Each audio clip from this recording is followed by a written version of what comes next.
មានត្រាវមកមើមឡើងធំចិត្ត1គីឡូក៏នឹកឃើញយកមកធ្វើទឹកត្រាវព្រោះអីមើមធំអញ្ចឹងយើងយកមកធ្វើទឹកត្រាវអញ្ចឹងទៅវាឈ្ងុយ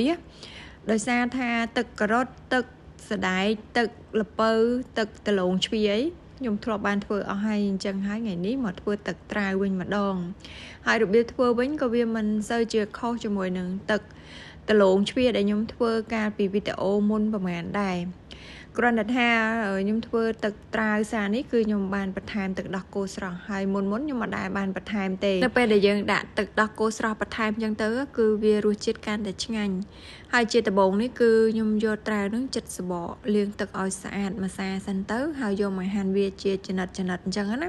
ខ្ញុំចង់បានពណ៌ទឹកត្រាវហ្នឹងអញ្ចឹងខ្ញុំក៏លាយជាមួយនឹងដលងពណ៌ស្វាយ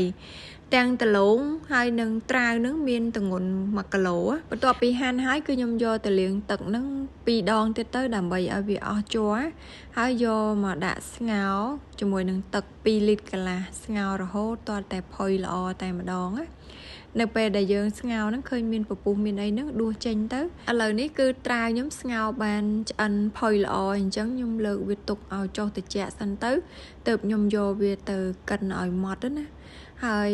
បន្ទាប់ពីកិនហើយគឺខ្ញុំយកមកលាយជាមួយនឹងខ្ទិះដូងនឹងចំនួន1លីត្រទឹកដោះគោស្រស់កន្លះលីត្រសរុបទៅត្រាវ1គីឡូលាយជាមួយនឹងទឹកខ្ទិះដូងហើយនឹងទឹកដោះគោស្រស់នឹងសរុបចូលគ្នាគឺមានចំនួន4លីត្រហើយទឹកដោះគោខាប់3វែកស្លតូចហ្នឹងណាទឹកត្រាវនេះខ្ញុំធ្វើអត់មានប្រើស្ករទេខ្ញុំដាក់តែទឹកដោះគោខាប់នឹងយកតែម្ដងហើយបន្ថែមអំបិលបន្តិចផងដែរបន្ទាប់មកគឺយើងអាចយកវាទៅដាក់ដាំនៅលើភ្លើងបានហើយខ្ញុំក៏បានបន្ថែមស្លឹកតើយនឹង2-3ស្លឹកអញ្ចឹងទៅដាក់ដាំវានៅលើភ្លើងមធ្យមនឹង